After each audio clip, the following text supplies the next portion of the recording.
আজকে আমি তোমাদের দেখাবো কিভাবে পারফেক্ট ছোট ছোট গোল গোল আলুর চপ বানাতে হয়। আসলে এটা ডিম চপ, কারণ অনেকে পছন্দ করে আলুর চপ, আবার অনেকে পছন্দ করে ডিম চপ।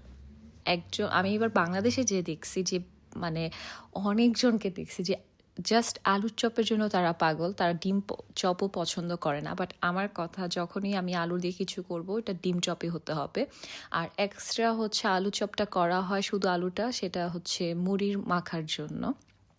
তো আমার সবসময় ডিম পছন্দ, মানে ডিম চপ পছন্দ। তোমাদের কোনটা পছন্দ কমেন্ট বক্সে জানাবা, আলুর চপ আর ডিম চপ। তো এখানে আম্মু সবসময় একদম তাড়াহুড়া করার জন্য কি করে, মাইক্রোওয়েভ ওভেনে হচ্ছে আলু সেদ্ধ করে নেয়। 7-8 মিনিট রাখলেই হয়ে যায়। তারপর সময় ছিল না, তাই আমি কাঁচা পেঁয়াজ দিয়ে করে দিয়েছি। নাহলে আম্মু প্রায় সময় হচ্ছে বেরেস্তা করে তারপর শুকনো মরিচে ভেজে তারপর এটা দেয়, ওইটা আরও মজা হয়। আর সবসময় একটা মশলা অ্যাড করে, সেটা হচ্ছে 5 ফোড়নের গুঁড়ো। ওইটা দিলে এটা স্মেলটা খুবই ভালো আসে, না হলে মনে হয় আলু ভর্তা টাইপের মনে হয়। তারপর প্রপারলি হচ্ছে সুন্দর গোল করে বেসনে ভাজতে হয়। আর বেসনটা ক্রিস্পি থাকতে হয়। অনেকজন দেখি যে বেসনের লেয়ারটা খুবই মোটা থাকে, সেটা আমার খেতে একটু ভালো লাগে না।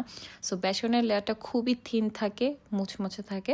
আর একদম ইফতারের আগে আগে হচ্ছে ভাজতে হয়, না হলে ক্রিস্পি থাকে না। সো এই তো, অবশ্যই কমেন্ট করে জানাবা কোনটা পছন্দ, ডিম চপ আর আলুর চপ।